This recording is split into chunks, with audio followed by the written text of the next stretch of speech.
Back again in Studio 194. Yeah, I hail from the Bronx, New York, but I'm out here in Marietta, Georgia. I've been out here in Marietta, Georgia for a good period of time. I'm an artist and a producer, entrepreneur, label owner, publishing owner, all of that. You know what I'm saying? Y'all can follow me at Sav_Deneiro at Instagram and Sav_Deneiro on Snapchat as well on SoundCloud, Sav Deneiro all stream platforms. I just dropped Freestyle Thursdays Volume 1 and 2, and I got another album coming on the way as long as a beat tape as well. So I got some stuff coming on, man. Y'all stay tuned.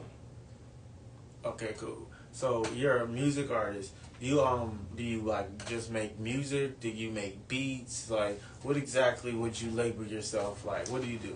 Man, I would just honestly say I'm just an artist's artist, you know, a real definition of an artist. Like, I lay beats. First, I started rapping at 14. I didn't even know how to make a beat at 14. I just started making beats like 2 years ago, really. So I've been heavily influenced by Kanye and Pharrell. And then when I came over to Marietta, Georgia, really I moved to Atlanta first. When I came to Marietta, that's when I started tapping into a lot of Georgia sound and music. The new age, you know what I'm saying? Like, you'll say like Playboy Cardi, maybe the 21 Savages, Metro Boomers, ATL Jacobs. They got some great sounds, but I've also honed this with like the Jermaine Dupri's, you know, Virginia music, Pharrell. So it's just been a mixture of everything. So sometimes I'll rap. One day I'll wake up and I'll just start going crazy. And then next thing you know, I'm like, I don't want to rap today, but I got 50 beats on go. So that's how I just start doing it, man. I just put in a mixture, you know what I'm saying? Give it a good blend, like a smoothie or something, you know? All right, cool. So let's break down your rapping process. Let's do it. So when you're like creating a song, like what's step number one? Step number one, man, is basically it's the drums, man. Cannot mess up the drums. I gotta have a drum pad. I gotta have my head knock it to something. You know what I'm saying? Like, pause. But I gotta have my head just like going in a direction where I can catch a bounce. And then at the same time, when it comes to the lyrics have to match the drum. You know, in a percussion. It's like if I'm doing poetry, it's more free form. You know what I'm saying? It's like poetry, they want more of me. This is flowetry, what it's supposed to be. They exposing me. When you put a drum on it, it's like dun dun dun dun dun dun. Poetry is exposing me. You know what I'm saying? Like it gives you the bounce, and that's how I start off. And then after that, it's just synths, and I try to use some chords and progressions and percussions now, just to give things like a really really good feel. But like I said, like some days I don't want to rap. Some days I just listen to like the favorite albums that I had. I was just listening to the Clips album, the Lord Willing album. Pharrell produced all that. Pharrell and the Neptunes. Like, man, if I can make something like that, that's what I'm gunning for. So I always just, you know, try to start off my songs with a good bass feel, man. Okay. What about when you're like rapping on a song? Like what's the process for that? That's it's different nowadays, man. Like, I would say sometimes, it usually starts with a freestyle, though. I will say that it'll be something in my head and, you know, just be in my head for about 2 days. And I'm like, all right, definitely got to get this out, but I don't know how I'm going to start it off. And it'll start off for, like, the mood of the day. You know, that's why I make albums like this week, you know, just giving my emotions. So today is feeling good. Like, yo, I woke up feeling great. God's amazing. Sun is blazing. Nothing driving me crazy. You know what I'm saying? Like, it's just it's things like that. But then I find like the moments in those raps or those freestyles be like, sun is blazing. I know I can carry on from that. God is amazing. I know I can build some bars from that. So, like I said, I just try to find moments. I make moments out of those freestyles and little raps into songs. You know what I'm saying? And I've been rapping for a long time, so it's kind of easy. But at the same time, always switching it up and redefining yourself. That's the hard part. So that's why it always keeps me on my toes. You know what I'm saying? Like, gotta be an artist to sharpen my sword every day, man. Can't just be perfect. No such thing as perfect out here for real. No, I feel it.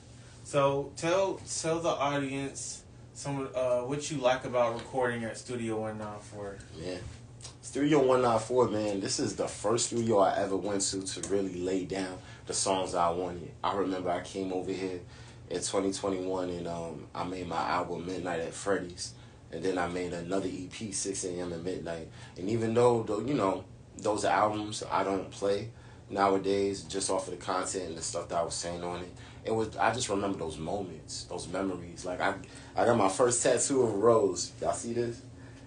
This is what I got after I dropped my album. The Midnight at Freddy's, and then I remember when it did like 5,000 streams. I was so happy because I remember like coming in here, Astro mixing the beat. We had to mix it like 5 times just to get the right sound, the right bounce. Then I go home and do my little chopping, screwing it on it. But it's just the vibes, man. It's the vibes. It's the energy. You know what I'm saying? It's for every type of artist. It's no judgment. It's no type of lane specifically you have to be to, be in to come to Studio 194. Like I said, the energy, man. Like, y'all show support. Y'all been supporting me from day one. Y'all been coming out here and recording ever since. And, man, y'all nonstop. Same energy, solid people. It's a solid studio. So, and the prices is crazy. Crazy good. Crazy good. Like, if you want to go somewhere and record in Quad Studios, it's going to cost you like at least $150, maybe $2. Over here, I don't know how y'all do y'all discounts, but keep it up. Y'all discounts is fire. You know what I'm saying? Yeah. All right. So, everyone always get to see the good parts about being an artist. Yeah. Tell them some of the challenges and problems that you've had over the years trying to navigate this music industry. Man, the music industry has been a bittersweet type of thing to me. The more that I tried, that I felt like I was trying to inch my way out, I always had to take 5 steps back. You could say that's a good and a bad thing, because the good thing about it, I've built myself up and I've evolved, so I know exactly what and what not to do, who to go in contact, who to do business with, and other people, they could be this game is shiesty. The industry is very shiesty. It's going to treat you wrong, especially if you don't know exactly what you're in it for. So, my music that I do now, I'm always praising God. I always put my faith in the forefront. So if I mess with anybody within the industry, it would have to be somebody with, that's down with my mission, that's down with my movement. It's kind of hard to do that when, a lot of people have different content and the content is selling fast. But what I will say is that it's very easy. And if you have confidence and you have intelligence, it's very easy to maneuver this industry. It's not too hard. It's not hard at all. But it can't leave you bittersweet if you put your heart and your soul into it. Literally your heart and your soul. Because half of the time, I wouldn't even say that people are even, intelligent enough to not get caught up in the industry. But I'll say people don't use their, discernment. They got to use their discernment, especially when it comes to executives, too, because it's a business. It's more than an art. It's more than rapping, bro. It's about what you can do with it, how you can make it a brand, too. So you have to really look deep dive, do a deep dive on that. For me, I own my publishing, and I own my masters. I rap on the things I produce. That was one way of me using my intelligence to now build my craft up to the point where if I did want to sell it, it's worth selling. Okay.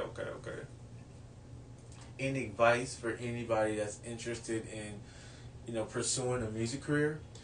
Yeah, man. Always start with asking yourself, what do you want to do it for?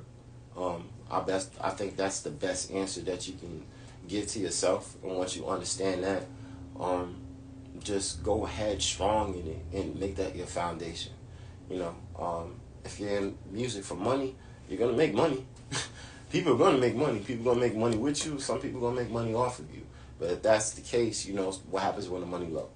You definitely want to have something that you fall back on. I know for me, like I said, my faith in God is very strong. Whether if I put it in a song or if I have a casual conversation or if I'm even praying and meditating on my own time, I know that, anything that I go through in this life, I got God with me, then that's good. So I'll just say, just have a plan. Have a plan and have a direction. And don't ever sell yourself short. Don't do it. You know what I'm saying? If you just think 10 times if you're going to make a deal, and see what the legacy is about. In 10 years, are you still going to maintain? Or, in 10 years, it's like, oh, that was a fame thing. Bars. Yeah. Bars. All right.